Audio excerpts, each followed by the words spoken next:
Hello. About 2 months ago, I actually did 3 videos on the 50 plus books I read during the past 1.5 years. And I always wanted to do this a short video on how these books actually influenced my intellectual and cognitive kind of growth. I call it growth. Into because or I can neutrally call it change, but I think it was really something that is an upward curve. So 40 years of investment in my brain were in the following way, that about 40 years ago I started to write down the first thoughts I had. I did not publish anything and so on. Then about 15, 17 years ago, I actually published 2 books and on this topic, and the publishing of the books actually were just for me to have a clear stake in the sand, saying I need to finish. I need a deadline, and at this date the book is finished, because these kind of books you would never do, because you, as a truth seeker, and that is what I want to put here, I have always searched for the truth, always. And that's very interesting, because I didn't read a book saying you have to search for the truth. It was always, for me, I just wanted to know how it is. And so what I noticed is that I have no ego. And the ego I have is just, I want to know the truth. So I was very puzzled to actually have this. Now what happened? Now in the past 2 years that have been very, very kind of a turbo time frame in the build up of knowledge for me.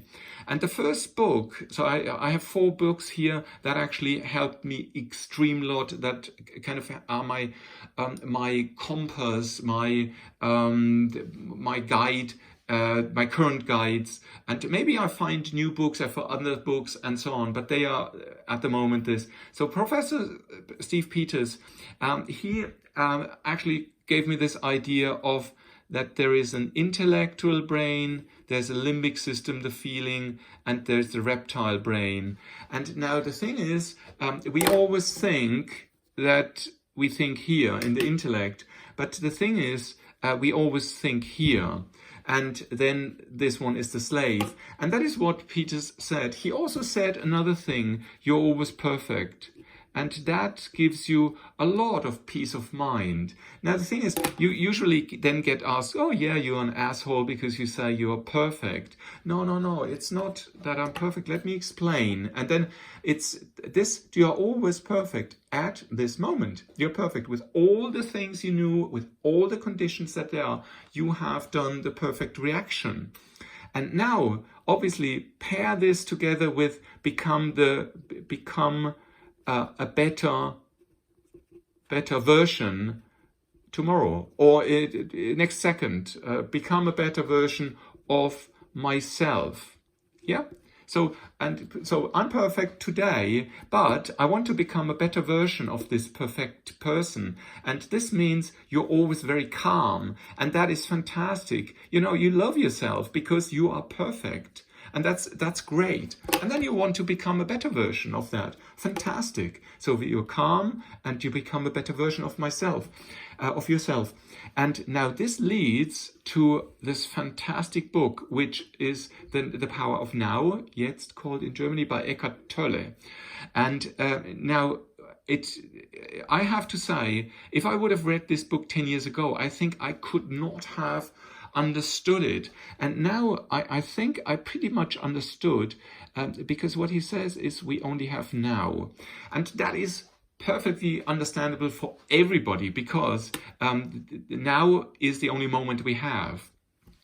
But what I want to explain is the now is in the consciousness, and I see the consciousness being here in the limbic system. Peace, no thoughts, peace. I'm being. Yeah? So in the now, I'm in the limbic system. Now the thing is, don't be like a guru sitting there, you have to do things. And to do things, you have to plan, you have to think. Let's say you want to reach a certain goal from today on. You want to reach this goal. So you have to start the thinking process. The limbic system says, that's my goal. So here, this is my goal. I want to achieve this. I want to reach this goal. I want to go there. And now what do I have to do? What do I want? So you define what you want. And now this is all thinking, so we'll call it, I put it in red, so I put it in red because here the consciousness is kind of the green stuff. So then obviously while you think, you can go in the past. And this is just thinking because the past is not existing. It's just a memory that you have. But the good thing is you have that memory. So you take the experience, the many experiences you did in the past, you take and you plan your future with that. So reach these goals. And then once you have done this, you say, great, I have a plan. You say, okay, now I know. And you can immediately go calmly into the consciousness. Yeah. And then just be there. And maybe if at work, maybe you're 5 hours in this area and you're only 3 hours in this area. Often the thoughts come, the thoughts come then, the thoughts, the great ideas, so come here. And this is one of the things I learned from Eckhart Tolle. Fantastic, great book. And this this peace here, the happiness, actually leads me to a book from, it's not from the actual inventor or author, which is Alfred Adler. And he actually lived at the same time than Jung, and before him, obviously, Freud. So Freud was the teacher of Jung. And then they kind of split up and, they split up here. And so each one developed his own stuff. Now, if I could kind of rate these three, which are great psychologists, I would give Freud a 30, I would give Jung a 30, and I would give Adler a 40%. So I would consider Adler to be more important. Now, the reason for that is because I think it doesn't matter. So Freud has his point. Okay, fine. But Adler, what he actually said, what I like a lot, is that every relationship you have is on a horizontal level. A little bit, a question mark is for little kids. And there you can actually talk to Jordan Peterson. I come to him the next book, where for kids, it's a little bit different, but still try to keep it at, the horizontal level. There is no boss. There is no I'm more than you, I'm better than you. So with the exception of maybe small kids where you have to be kind of, when they haven't developed like the intellect, the limbic system. So you still have to tell them that you respect them, but you tell them that, sorry, you currently don't have a good intellect. So I do the thinking for you. So that is a kind of this period where maybe for 3 years, and then you do it like that, and then for the next 5 to 10 years, you actually go more and more into that to accept completely their intellect as well. So also here, horizontal relationship with kids. Then always friendship relationship. So everybody is a friend. And I love that a lot. And then it leads to what I like with Alfred Adler a lot is happiness. Where does happiness come from? Happiness. Short side note, if you want to see 15 minutes on YouTube on happiness, watch Sean Archer, I think is the name, Harvard University, the happiness class. So watch him, he's fantastic, but it's a little bit different from what Alfred Adler says. Alfred Adler, because it's just a different topic, he says. Adler says, do something, so I put that, do something for community. Yeah, for your community. That's fantastic. If you do something for the community, you are happy. The funny thing is, you define what you do and you define the community. Now, this even works for egoistic people because their community is themselves. So they do something for themselves and they are happy. Now, the thing is, a lot of people say, what is that? Then you do something for the community. What? You slap them in the face? I say, yeah, sorry, but you get a feedback. So you get a feedback, and then after a week or two or a year or so, if you don't have psychological defects, you notice if the community likes this or not, and then you adapt, you are doing to the community, and then you're happy. Smiley. Then you're happy. So that is why I really love Adler. Adler is one thing that I put it in black, and that is Adler is brutal. He's brutal. It's because if you look at Freud is excuses. So for me, Freud is the one that just gives people good excuses.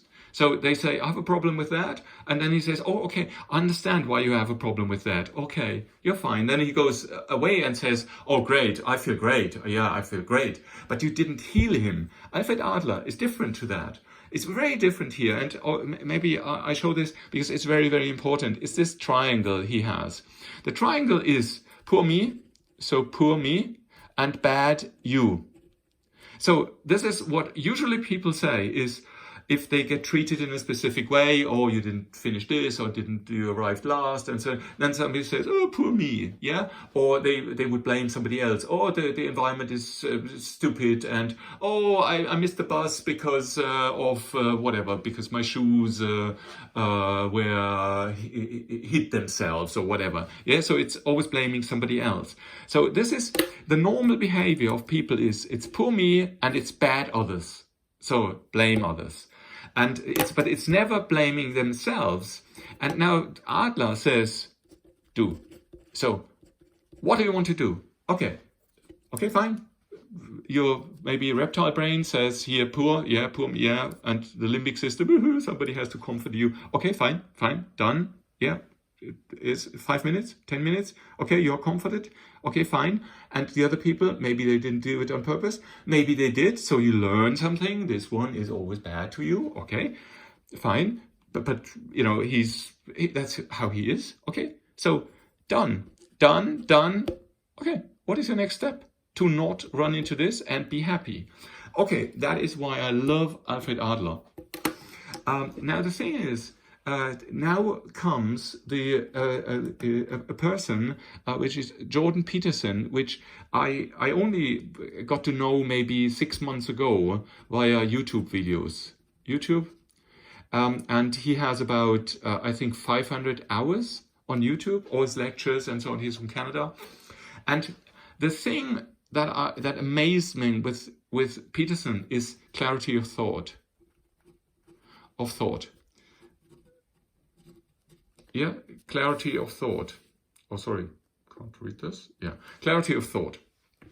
That is incredible. So he is, he blows me away. And this maps of meaning gives you an architecture of your belief system. So the human belief system, and this to me is incredible. Yeah, it's incredible how he kind of selects and kind of like a doctor cuts, pieces out and then says this is this complexity, that complex, this is how you solve it. Fantastic. So the Maps of Meaning book is great. And he also wrote another book which is 12 Rules of Life, which is great and leads me to how do you want to lead your life? Because these 4 books are kind of big cornerstones of my personality and of my growth towards so it's just a way, an infinite way towards a happy way towards, is it truth? Yeah, it's truth-seeking way. But these books here say how you should live your life. And there's the 4 promises by, that is, what's his name? Don Riguez Ruiz. So the 4 promises, and it's the 4 promises. There's a 5th promise in another book he wrote, which I also read. But the 4 promises are, his starting book, and it's the promises you give to yourself. How do I want to behave? And this is like the 12 Rules of Life by Peterson. And now the Cafe at the End of the World by John Strzelecki is a book that gives you meaning of life. So here in this book, you are forced, or you are asked, to think about your life. What is the sense of life? What is the meaning of your life? What do you want to reach? Where do you want to arrive? And this is this book. And so probably you can read it several times, and it gives you, in the end, maybe a map of where do I want to arrive? What do I want to be? Who do I want to be? And so that is why a very, very essential book. And now it starts more and more after the cornerstones. Who do I want to be? In kind of the tools. And the tools are the thinking process. It's before the thinking. So there's also a book, Fast and Slow Thinking. Yeah, it's the thinking. Yeah, fast and slow thinking. And this goes also into the Steve Peters book, where the fast and slow thinking is. Yeah, so rather in the limbic system is the fast thinking, and in the intellect there's the serial, analytic, slow thinking. And so both, that is the interesting conclusion I took from here. If you happen to have your intellect and your limbic system aligned, so if they are the same, so you feel, it's like this, and then your intellect tells you, yeah, this is actually mapping the world. And then also, very important, because lots of people do that because of the kind of avoidance of, you always try to align these two, your brain automatically tries to align them. So if then also the world, the world is all also in accordance. So your intellect, your limbic system, and the world, they are actually in harmony. And you can actually achieve this because intellect and limbic system have lived in the same environment for all your life. The only thing is, do not have filters. If you have filters in front of the intellect, in front of the limbic system, you'll be in trouble. So the information that flows into your limbic system, into your intellect from the world, is being filtered. You are doomed. Yeah, so you will have a huge problem. You will have conflict, tearing apart inside. Then the book New Start in Your Head by, I'll put by, what is that? I don't remember, Norman. I don't remember his name. Now, this is a fantastic book because it showed me how much power you have actually, or how much possibility you have to train your brain. And now the muscles, if you train muscles, it may take a month or so, and you'll arrive at a very good level. With a brain, it could be a year, it could be 10 years, but hell, Peterson also says that if you train your brain for 10 years, okay, then you'll be amazed what you can do. Obviously, the problem here is instant gratification.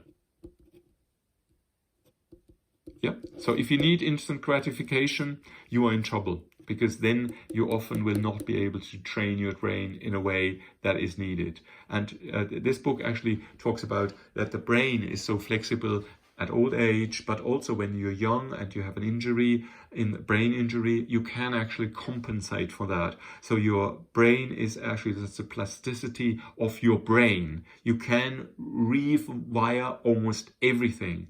Use it, and you'll be amazed. And then there's the next book. It's about your body. It's about the food you give into your body. So it's by Bas Kast. It's Ernährungskompass, a German title. I don't know English title.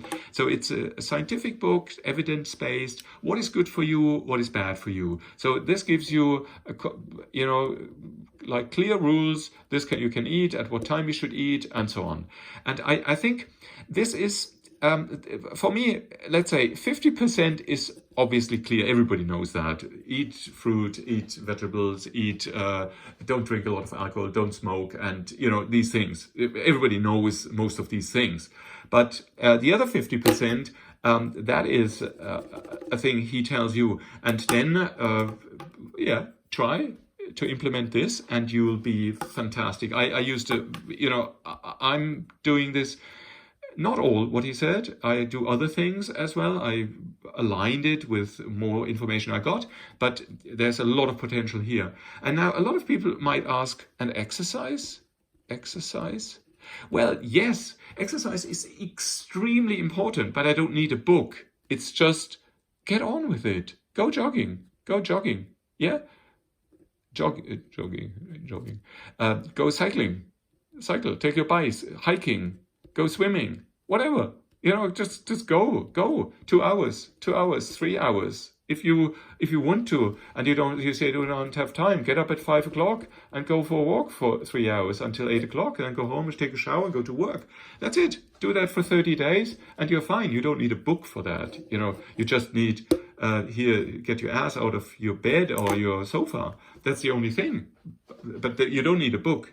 I would say a book here is counterproductive, because if you read an exercise book, well, that means you're on the sofa and you don't exercise. So just do it. So, okay, if you want to become an athlete, if you want to, be really, really good, and you have like egoistic, or you want to be competitive and so on, then obviously, go to the gym and take lots of, and read lots of books on this, yes, or take a coach or whatever. But for just a normal person that wants to have an exercise body, you didn't need a book.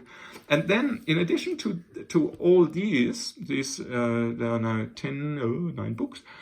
What I did is I read another 50 books, and I actually presented them in 3 videos. And also with a summary of these 50 books. But they are, I would say, call them practical tools.